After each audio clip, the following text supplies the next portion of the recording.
What's going on?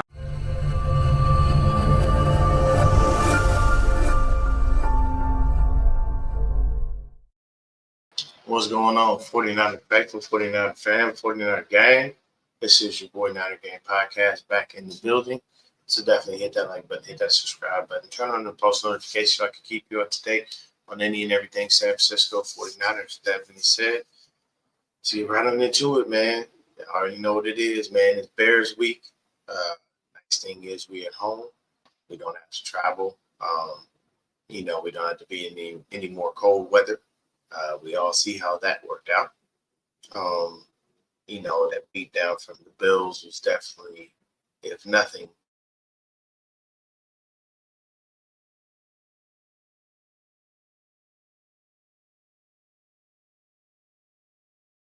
but basically, um,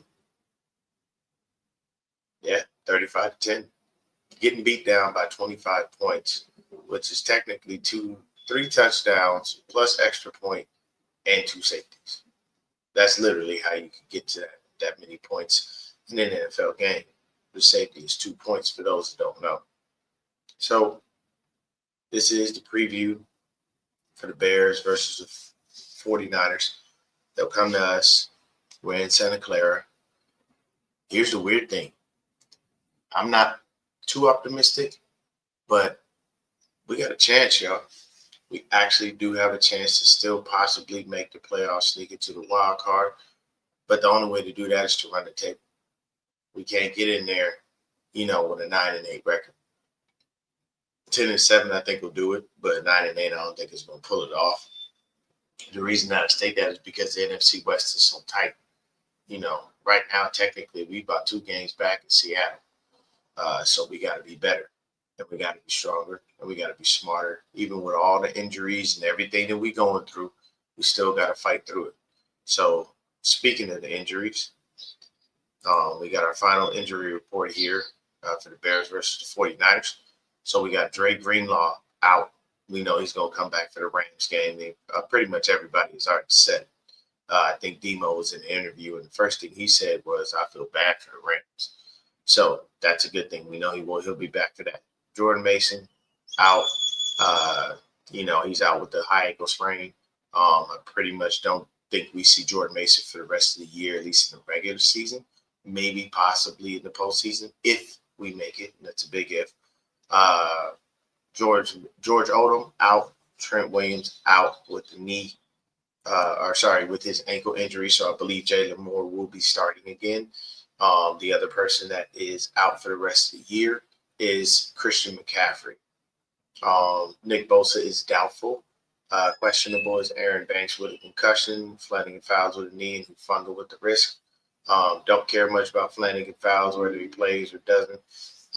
But if we could at least get Aaron Banks out there, that would work. But Ben Barch will gladly take his spot if he really needs the time. And, you got to monitor people with concussions because they can emulate different symptoms, and you got to be very, very careful. So those are our injury, our ins and outs. And then for the Bears, out is guard Ryan Bates, safety Elijah Hicks, and running back Roschon Johnson. Then questionable is DJ Moore and DeAndre Swift, both with quadricep injuries. So the only other person not listed on the injury report because this person is going to be out for the rest of the year is Christian McCaffrey. Now, here's the thing. I said it when he first came back. I'll stick to it. I did not want Kyle running him into the ground. And what did Kyle do? Exactly what I thought, running him into the ground. Which is why when people try to debate me about Kyle or anything like that, I just laugh because I already know. I've seen it. A lot of people like to be blind to a lot of the things that he does because he brought the franchise some prominent years with keeping us in contention but never getting the job done. But me personally, hey, no one's above reproach. Everybody gets held accountable. So at the end of the day, Christian McCaffrey is not here because he had Achilles tendonitis in both legs. And when it came down to it, we had to play the Bills, and we knew we had to play a snowball. So you put Brock Purdy out there with a bum shoulder. You put CMC out there with two bum Achilles, and you think that they're going to make it through the game and just everything's going to be fine. Peachy King and Hunky Dory. It doesn't work like that. So ever since CMC came back, he's been getting the bulk of the carries, which I still will never understand because we have a head coach who shoved his head so far up as you know what, he can't even think. Because Jordan Mason was running the ball perfectly fine all year long before CMC got here. And typically, Kyle used to be the type of person where he would love to have a dual threat running back system. He ran that for years. You know, we had Tevin Coleman, Raheem Mostert. You know, we had Matt Breida and Mostert. Like, we always had a dual threat running back room, should I say. And it just kills me that he's so enamored with Christian McCaffrey. He doesn't know when to say no, and he does not pay attention and try to keep his players healthy. Like, to me, I'm sorry. Versus the Bills, what I would have done, very simply put, I would have told Brock, "Hey, your shoulders hurt? Yeah, chill out. Don't worry about this." You know, you got to understand. So sometimes as a head coach, you got to know what you're doing and know when to say no and think like, okay, do we really have a chance? And know and understand that, and then be smart. You could have just said, "Fuck it. We probably not gonna win this game. I'm not gonna put Brock and CMC out there to start when I know that both of them are ailing. I don't want to put CMC out there because we're in fucking snow, and I don't know what could happen." Now, did he have a couple of great runs in that game? Yes, he had one where he was about to take right to the house, but he got tripped up by one of the Bills players. But what did Jordan Mason do? Right when he came in instead and started doing the damn thing. You know, but then he winds up with a high ankle sprain. Most of the players were slipping. That was just a shitty ass field to play on. And you know, playing in the snow and playing, where the Bills play, they got the upper hand. They playing that shit all the time. They know how that works. They don't have to worry about making sure their footing is right or anything like that because this is what their normal element is during this time of year. They understand it. We don't have that as a luxury. We live in, we in Santa Clara. You don't get no damn snow. You might get a really fucked up rainy game, which Kyle definitely doesn't do well in. But at the end of the day, I would have started Josh Dobbs and I would have told Jordan Mason, you getting to go. And I'd have told Isaac, be ready, just in case. But I would not have put CMC out there on that icy field for any reason, especially knowing I'm going up against a team that's going to be superior to me. I got a ton of injuries. I'm probably not going to beat that team. Like, it's not to say that as a head coach you want to concede, you want to give up. But Kyle concedes and gives up all the fucking time. So what's the difference? I just would have put Josh Dobbs out there and put Jordan Mason or Isaac Orlando out there instead of my prized possession, Christian McCaffrey. Because now he's out for the year with the PCL injury. You know what I'm saying? He even put something, I think, on his Instagram or something like that. Just a long message basically saying, hey, this is what it is. Now, there's two things that attributed to Christian McCaffrey being injured. One, he jumped on that Madden cover. We all know the Madden curse is real. You don't believe me? Please go look back at all the covers of Madden and see if these people have not had some kind of adversity throughout the year that they were on that damn cover. And CMC is facing that adversity, so there's nothing we can do about it. It's unfortunate. We don't like it. We hate it. Some of y'all may not believe in it, but I'm telling you, it's true. Because look at what the fuck going on. At the end of the day, you just got to be smart about it. So Christian McCaffrey played too many snaps, and you start running them into the ground, and you act like you don't have Jordan Mason. You act like you didn't have Isaac Orlando. We just picked up another running back. Can't say his name because I don't know how to say it. But at the end of the day, we got to be smarter about managing injury risk, Kyle. Please be smart, man. Because now we ain't got no CMC for the rest of the year. Trying to bring him back off of a PCL injury with two bum ACLs in both, in each leg. Like, that would just be dumb and that'd be career suicide. Young man could have to retire. So don't do that to him. Be smarter and be better. Shout out to Trent Williams. He just lost his baby. Like, I'm so sorry to you and your family, man. My prayers are up for you. My heart goes out to you.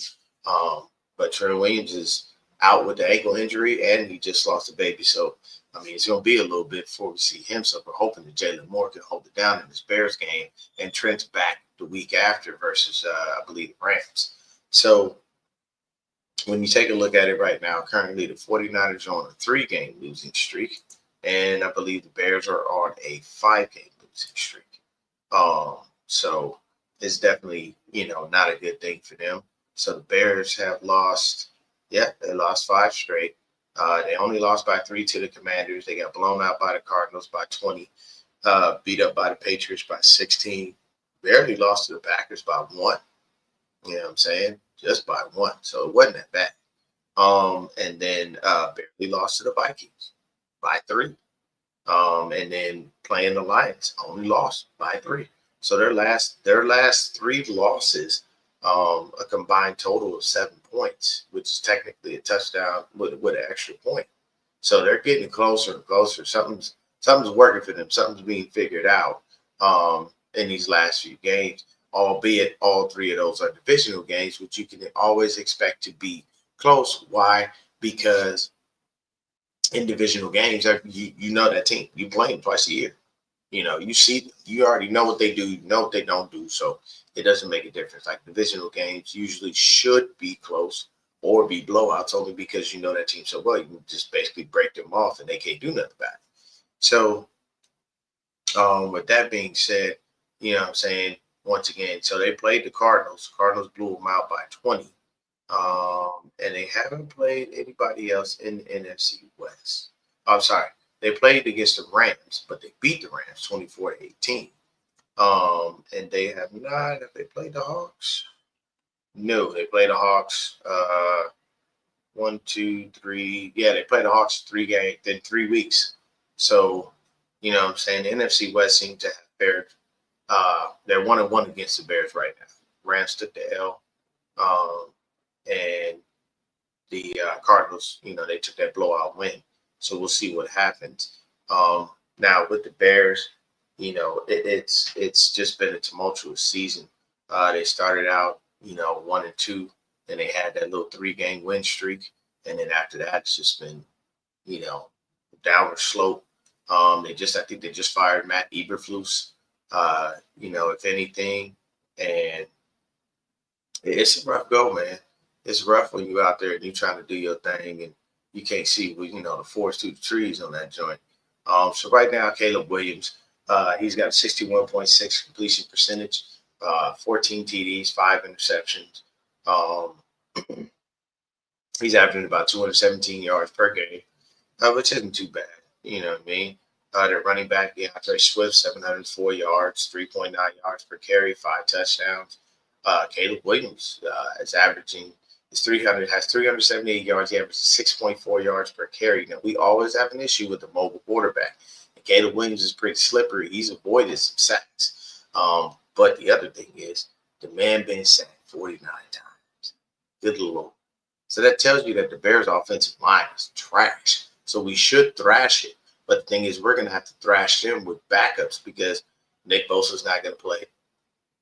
You know what I'm saying? And no Javon Hargrave. So we're going to have to rely on, the Malik Collins, the Yetur Gross-Matos, the Evan Andersons, the Okwanus, Leonard Floyd. We're going to have to rely on guys like that to be able to get that job done and get that pocket push, to be able to make sure that we do what we need to do and getting to that quarterback.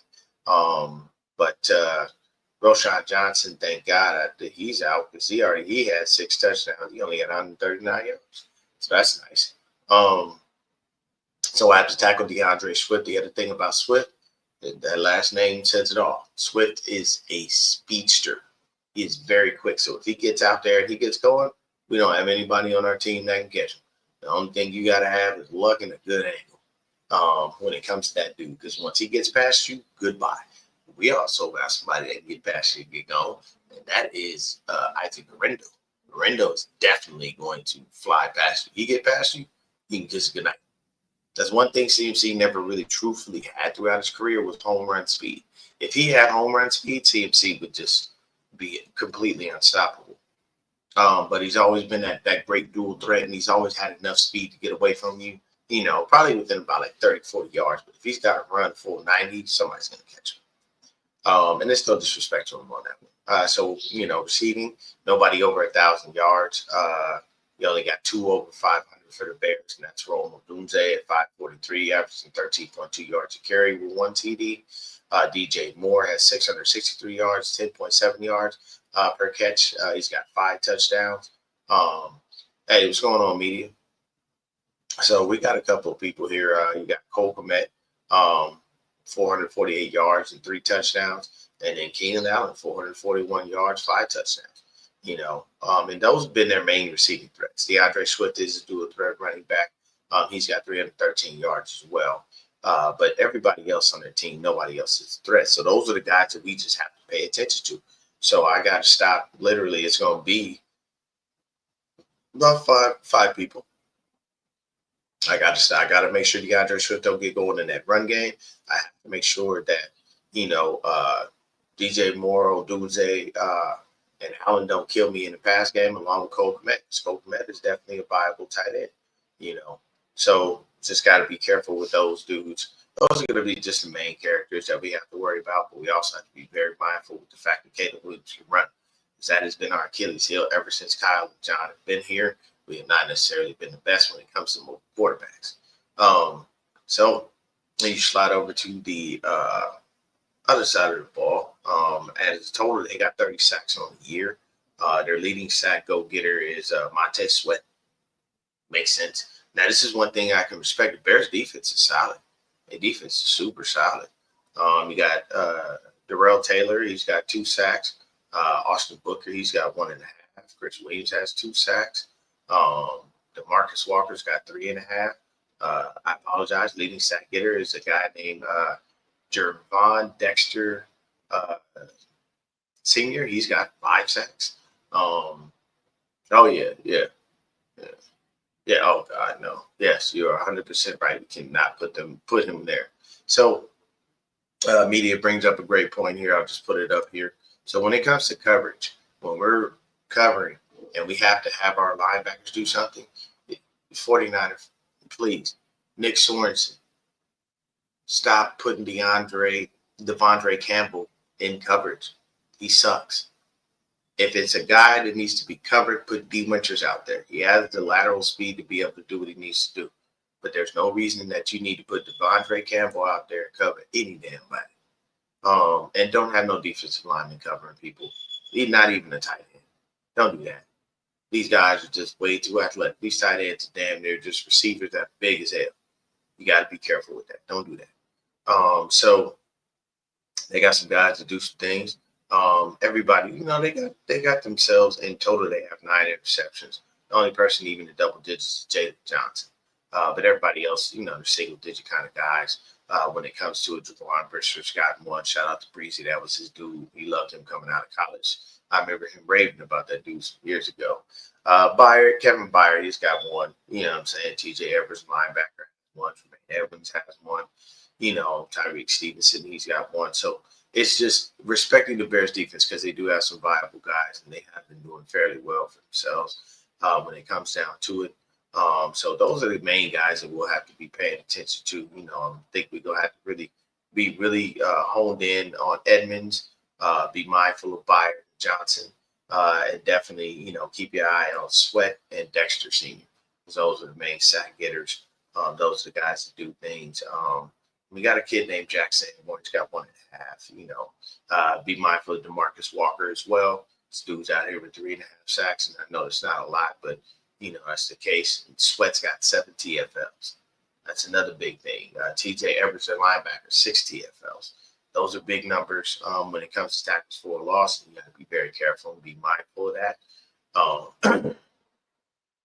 But those are just things that the Bears got to deal with. And, those are things that we got to deal with. So our key players, just honestly, it's the usual suspects. There's your Keenan Allen, your Rome Odunze, your DJ Moores, and then your Cole Kmets. And you got to worry about DeAndre Swift, Caleb Williams. And those are the main threats. Those are the only guys we have to worry about. But their offensive line is hot garbage. We should be able to take full advantage of that.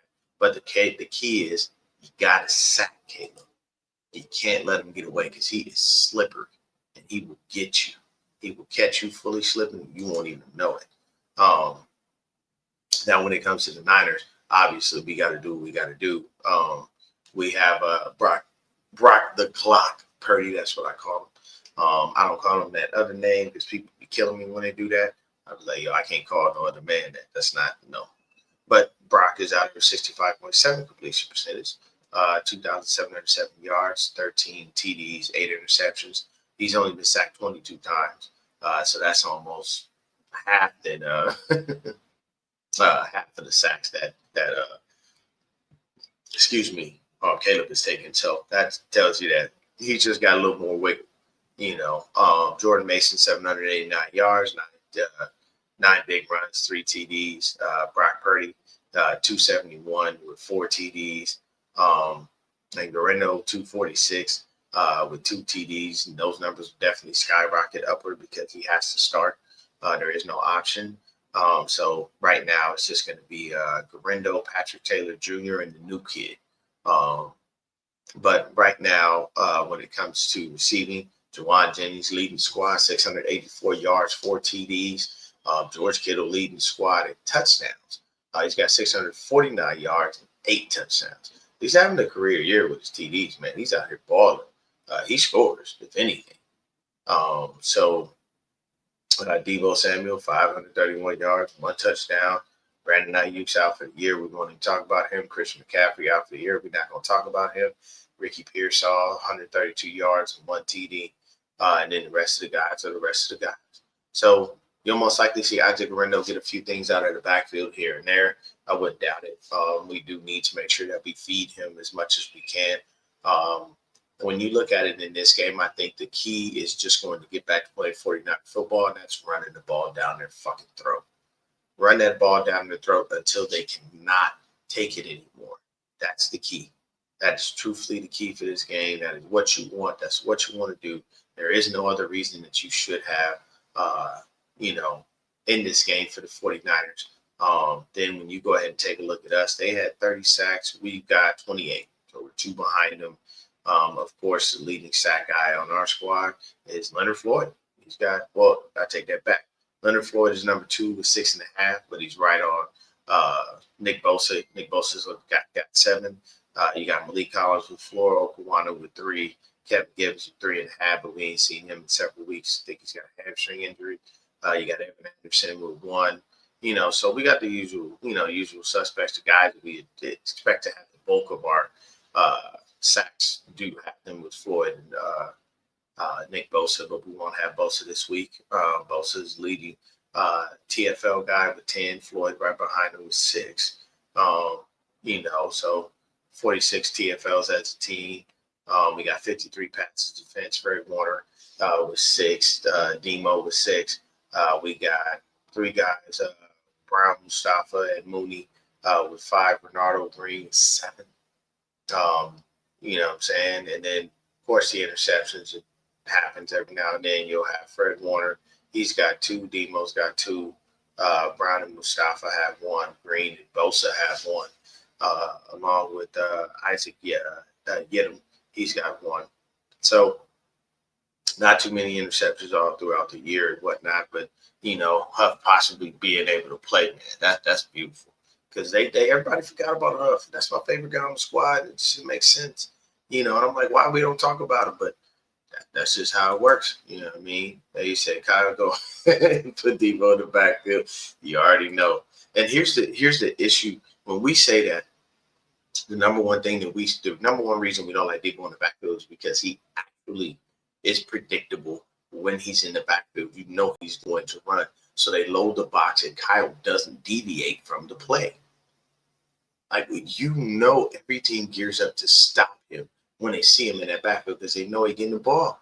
And you still run for some reason. And it never goes anywhere. So it kind of is what it is with that, man.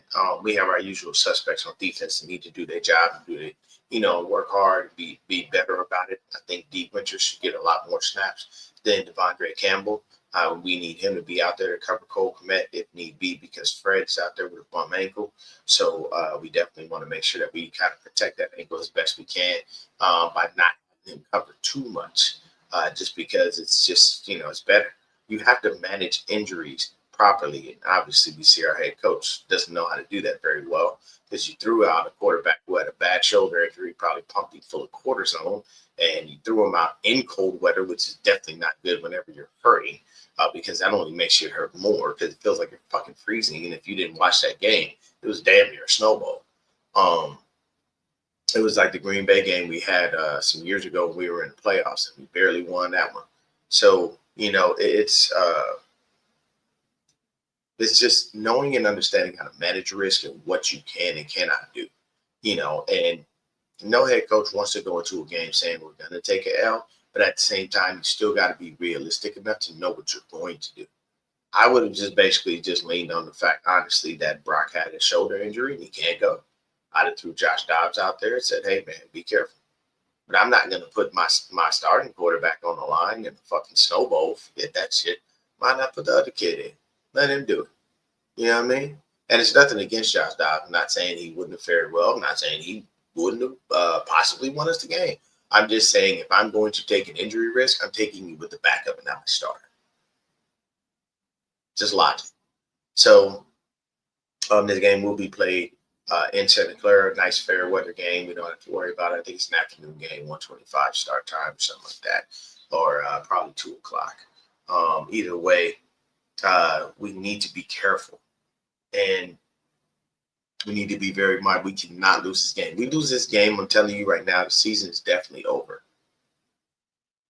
And the reason being is because we don't have opportunities to lose any more games. If we want to sniff the playoffs, if we want to think about the playoffs, we've got to start winning. And it starts this week with the Bears. We take that L to the Bears, that is the season-ending shot. At this point, just look, bro, throw in the backups, see what you got in some of these guys you may not have seen all year, and call it a day. Tank, get into that top 10. Go ahead and draft your left tackle because I don't think Jalen Moore is it, even though he's been playing fairly well. He's still not that dude. He's not about to replace the silverback. Draft your left tackle, and in the second round, draft your right tackle. Shore up this damn line. That's what you should do. You know what I'm saying? Do I think we can win this game? Yes. And it's nothing against the Bears, nothing against my man Josh, but at the end of the day, man, it's the Bears. And they are on a 5-game losing streak. We don't want to go on a 4. Get it down. my man media says get it centered too. Yes. So looking around the landscape of the NFC West in general, see, this is a divisional game. So we got the Cardinals versus the Seahawks. Now, here's the issue. We don't want either one of them to win. We would love for that to be a tie game. That would help us a lot. But at the end of the day, I need the Redbirds to do their job. I need y'all to do your job. Go ahead and do your job, please. The Bills versus the Rams. Don't have to worry about that. The Bills will handle business. You know what I'm saying? So that's pretty much it for the division. As far as we're concerned, so we need the Cardinals to win because that can, kind of switch it up and help us out a little bit. And we'll just need the Bills to keep on trucking, beating the shit out of the team. You know what I'm saying? And this game, so they're at SoFi. So that's going to be even better for Josh Allen because, chilling in a nice stadium is closed. You don't have to deal with that cold-ass weather no more. It's going to be great for you, So that's definitely going to be the case, when it comes down to it. Let me see here. I'm just taking a look at something really fast. So let's talk about it. So to end the show off, John Lynch was on KNBR and they asked him about the security of Kyle's job. Now y'all all know me. I'm tired of Kyle. It's time to move on. I think it was a nice run. I think we had some good times. But unfortunately, I'm sorry. After a while, the shit gets old, bro. Keep going back to the same well and shit don't change. You know what I'm saying? And the main thing was they were talking about him and, being on the hot seat. And John Lynch said it's laughable. So John Lynch rested on his laurels of the last several years. He's like, we've been to 4 out of the 5 last NFC Championship games in the Super Bowl. Like, why would his job be on the line? And here's the thing. The reason your job should be on the line is because you're not getting the job done. See, when Kyle first came here, Jed York was talking as if Super Bowls were the standard. This is what we want. We want to win. So chronologically, let's take a look at it. You go 2017 when he first come in. Hey, what's going on, Matt? 2017 when he first come in, we sucked. You know what I'm saying? Really bad year. Ripped off several wins at the end of that year because Jimmy Garoppolo came around. But that was a bad season. 2018, bad season. 2019, best start we've ever had in the Kyle Shanahan era. We went, I believe, 8 or 9-0. And that was the year we went to the Super Bowl. And then he got comfortable against Patrick Mahomes, who once again in that year was doing nothing but getting his ass whooped and coming back from being down. And that proved to kick him square in the ball sack because Patrick Mahomes found a way to come back and win that game. Of course, we all know that if Jimmy Garoppolo hits Emmanuel Sanders, that would be better. We all know also if Kyle would have taken the time out before halftime and tried to at least kick a field goal, the game would have been just that much closer. When you got your GM doing this in the box, I'm just saying. So then 2020, COVID year, horrible year, one of the worst years we ever had. Most money we had sitting on IR. You know what I'm saying? And then 2021, all the way up till now, it's been NFC Championship or Super Bowl. And here's the problem. Throughout that time, Jed York has gotten comfortable. You know why? Because his pockets are continually being lined with money. Why? Asses are in seats, man. When you have enough consistency and you're winning football games, you'll keep people coming back. They'll keep going there. They'll keep spending their money. They'll keep putting faith in the team. They'll keep buying the paraphernalia. They'll do all of that because there's somewhat of a winning culture. So what happens is, and throughout the process of that, everyone says it's great. Now, Kyle currently is 72-54 in the regular season as a head coach. I'm sorry, he's 72-54 overall. In the regular season, he's 69-58. So he only games above 500, and you've been here 8 years. That's not good. That's not a fantastic record, people. So when people act like we just like it's the end of the world if he would leave, he didn't. He barely over 500. It ain't like this dude that now if his record would have only been like 20 losses or something, yeah, it would sound fucking insane. But no, they got 11 games over 500, 0.5434 winning percentage. You had 8 years, and he's supposed to be a genius. He's supposed to be the most innovative mind in football offensively. I don't know. Then in the postseason, you're 8-4. Now here's the kicker. And I'm going to put this up here because I want people to see. This is the one that really truthfully matters. People don't understand that. People don't like to say it.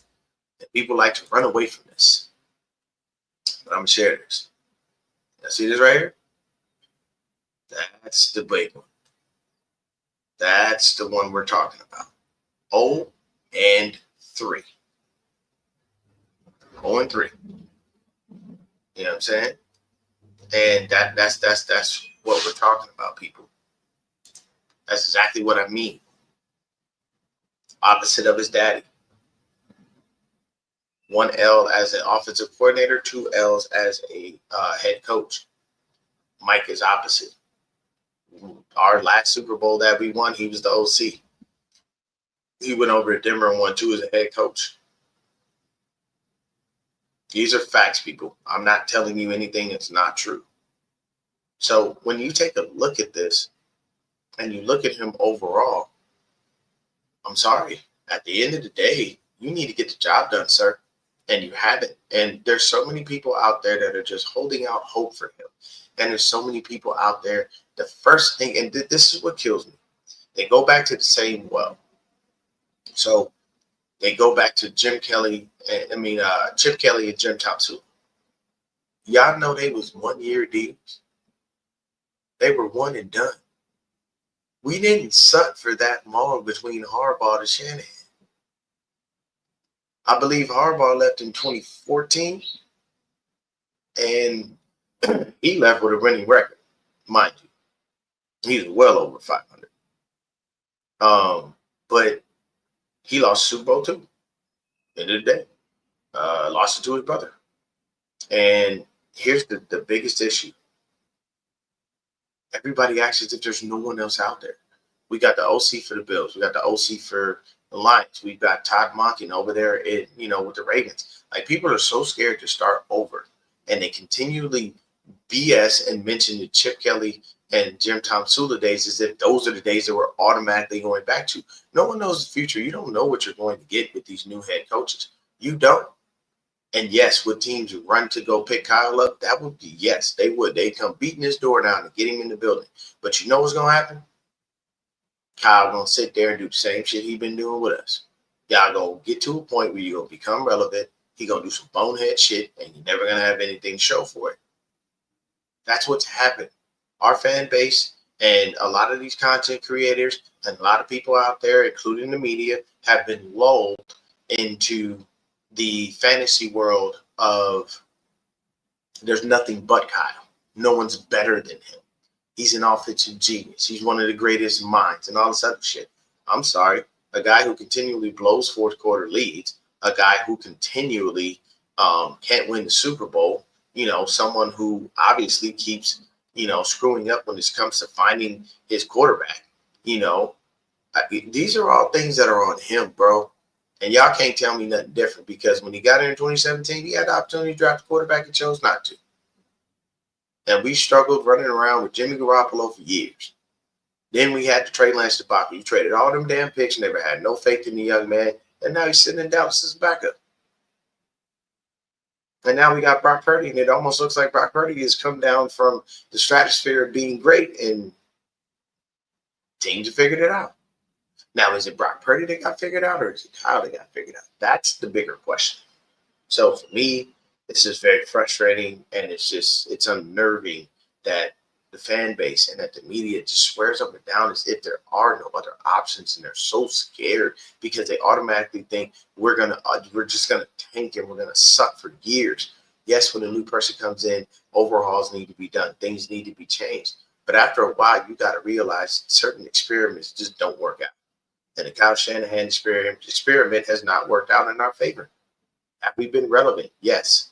But we're always we're either relevant or we suck, if that makes sense.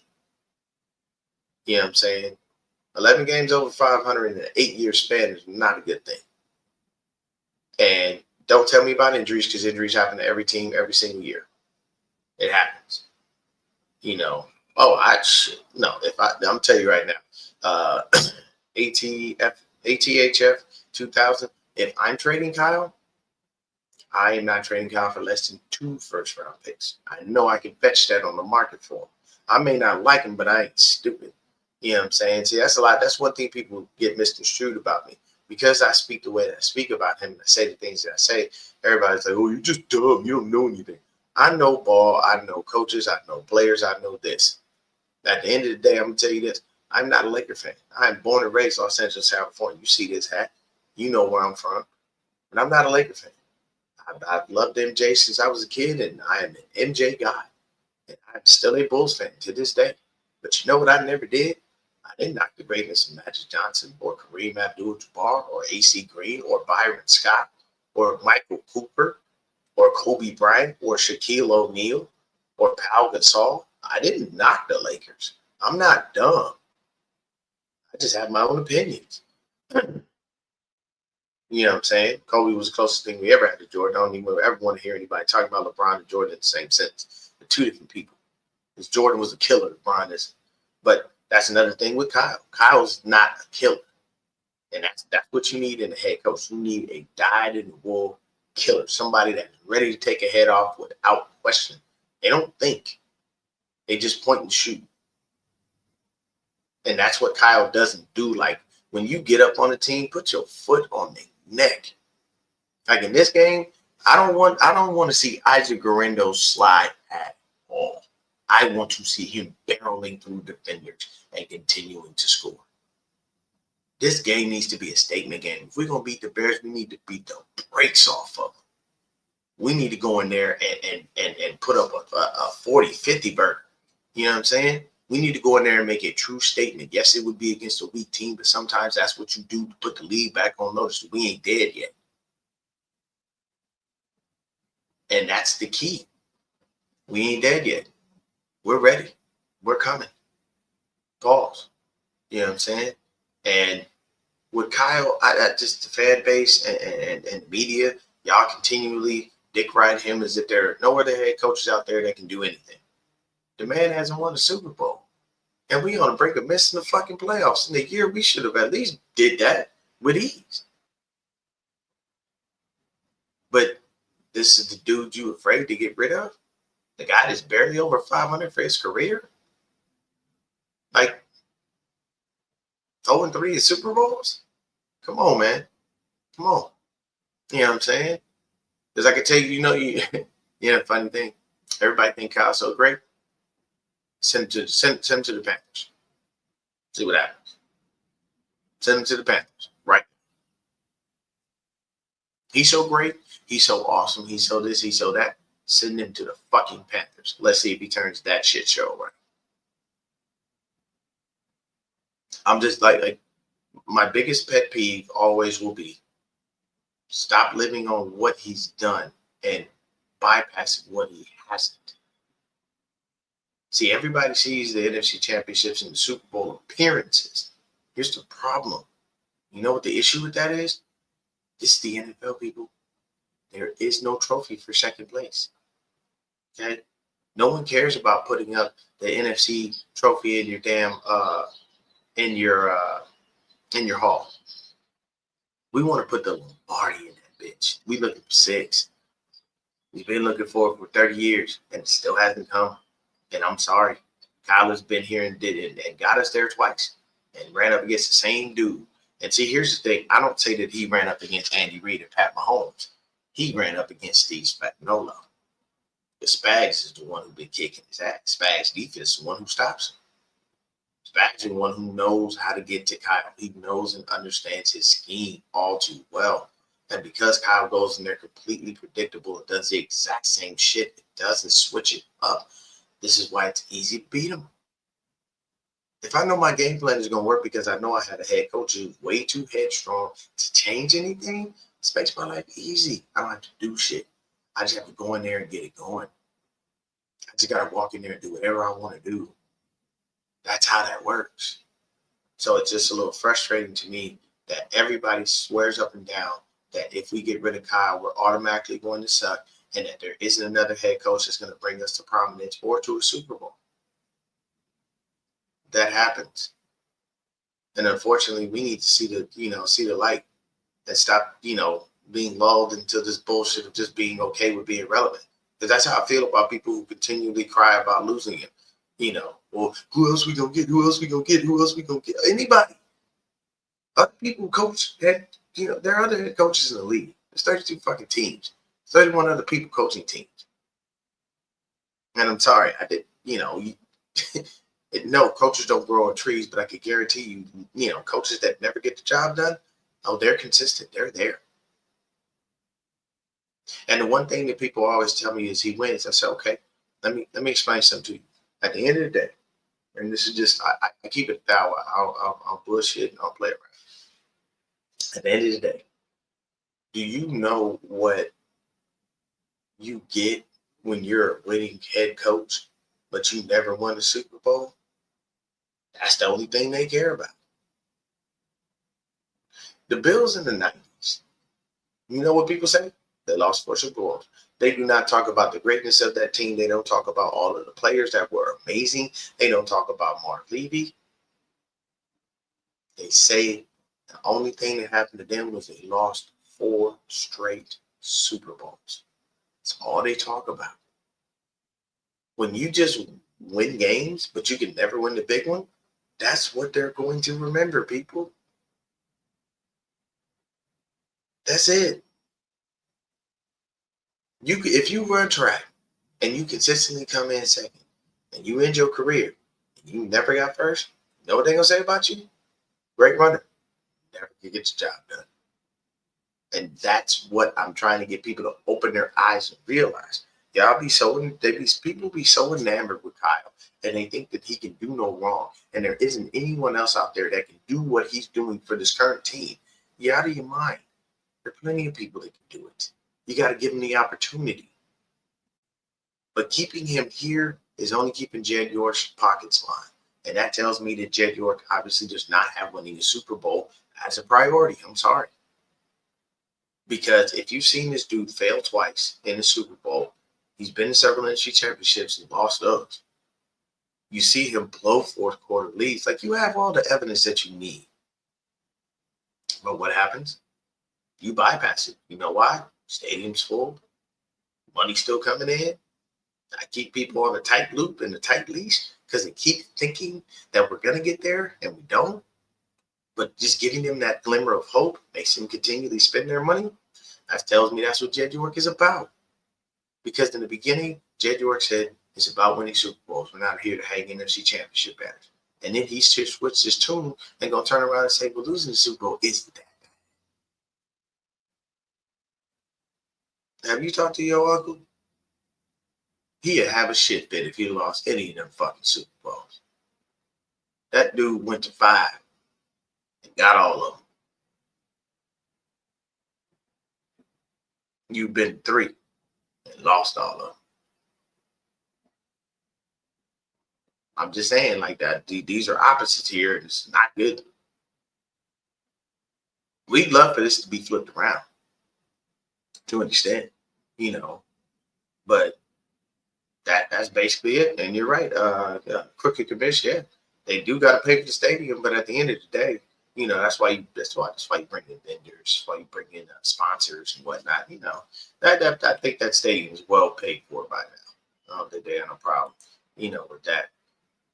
Bengals hiring the coach of Vilton. We'll see. I mean, yeah, you could put him there. You could put him there.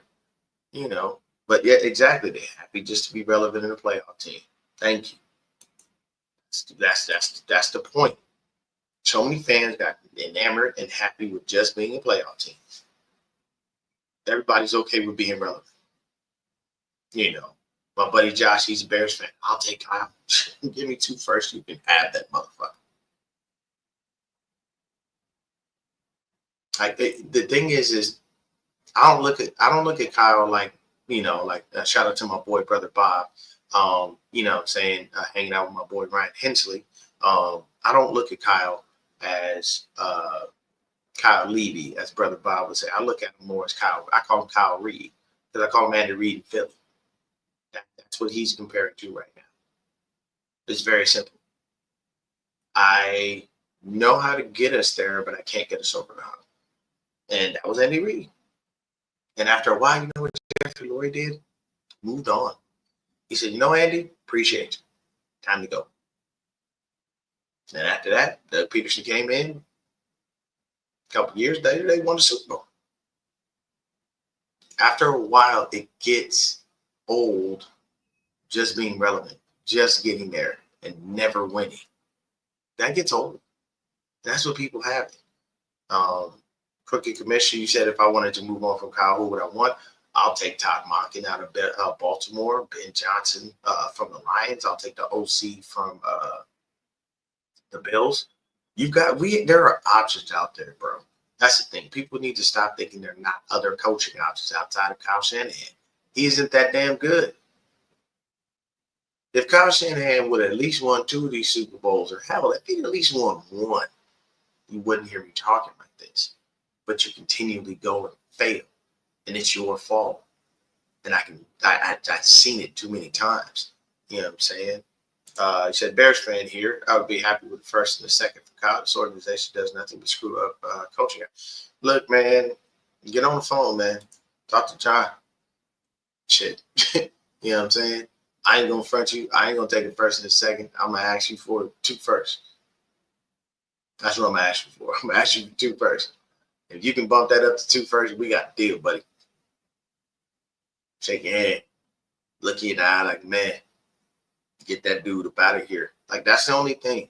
And I know a lot of people don't like that take on Kyle. But the thing is look at when you think about him, look at his whole body of work and don't cherry pick the success. Look at everything.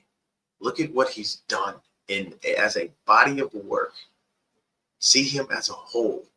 Don't look at him just for his little winning seasons, because that's what people do. They like to pull the well, he's a winner. Look, he got into the playoffs. He's been in the Super Bowl twice, and this and that. And, why would you want? No, because at the end of the day, you know what's going to happen with a head coach who continually gets to the playoffs but don't ever win nothing? You'll get fired. Everyone does. And I don't have, see, some people will give out, oh, well, so-and-so didn't win one till 10, 20, till 15, 20, 30, 40 years in the league. All this. I don't want to wait another, I don't want to wait 10 more years for God to win a fucking Super Bowl. I want my Super Bowl right now, goddammit. We didn't have this squad for several years that could actually get the job done. Our head coach consistently becomes the problem. And yeah, this is the truth of it. And this ain't gonna work. You got to be consistent. You got to be consistent. So I'll end it there. You know what I'm saying? Y'all know me. Fire Kyle. Fuck him. Get him out of here. Don't like him. Don't care for him. He ain't done nothing but brought my team a bunch of heartache because we keep getting close and we never getting the job done. And I can tell you right now, before I end it off, I'm going to say this. I think he's losing the locker room. I think lots of players are getting a little tired of the same old shit. And we're tired of just sitting there watching this dude not be able to get the job done, not be able to overcome the adversities when they come his way, not being able to switch things up, to change, to motivate, the players right, to move, to change things on the fly. Don't be in the game and just continually run the same damn game plan. When you see the shit ain't working, halftime, come switch the shit up, do something different. In the Super Bowl, you didn't have to run CMC consistently. You could have ran Jordan Mason, but you chose not to. And what happened on the first drive? We run it down there. What happened? CMC fumble. You know what I'm saying? Steve Wilkes' defense gave you 2 turnovers. You did nothing with it. You didn't teach your team about the overtime rules. I mean, there's things that are just out there that are blatantly obvious, but people will continue to make excuses because they so enamored with, not wanting to ever lose again. We're losing now. We're below 500 people. So at the end of the day, man, we got to go out here and beat the Bears. If we lose to the Bears, our season is guaranteed it's over because, when we got to play the Lions before we play the Cards, the Lions game is the only one we might actually really lose, but we still can't afford to lose that one. We have to go we've got to literally win all of these games. We got 5 more games, people, and we got to win every last one of them.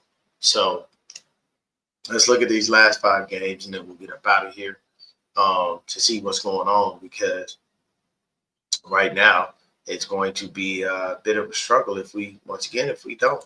We can't take no more L's this season, not one. And that's the thing. You don't want to sit up there and take another L, because if you do, you're going to wind up screwing yourself out of the playoffs. And at that point, once again, just go ahead, throw the rest of the season away, bring in the backups, and let's see what we got. So we got to play the Bears 225. We got the Rams. Looks like Sunday Night Football. Or no, my bad. That's Thursday Night Football. So we got a short week. We got to get the Bears, and then we got to play the Rams. So then Dolphins. We got them. That's we can win that game. And Kyle usually for one thing that he usually does is he's pretty good about sunning his old coordinators. And then we got the Lions. And then we got the Cardinals at the end of the year. I'll be there because I'm in Arizona, so I'll definitely be at that game. So those are the games, man. If we could go 4-1, that'd be nice. It would be, but I don't know. I don't know if we can pull that off. But hey, man, I appreciate everybody for stopping in. If you came in late, go back, rewind, watch the video, tell a friend, tell another friend, to all the Bears fans. Nothing but love to y'all, man. Soldier Field is a legendary field. You know what I'm saying? Y'all do a lot out there, man. And I commend y'all for being as strong as y'all are, because believe me, as a Niner fan, we've had some dark years, but the Bears have had some unfortunate years since, the Super Bowl. Y'all have even had a longer drought than we have. But thanks so much for tuning in. Everybody stay up, stay faithful, stay blessed. Have a great weekend. And I'm out. Peace.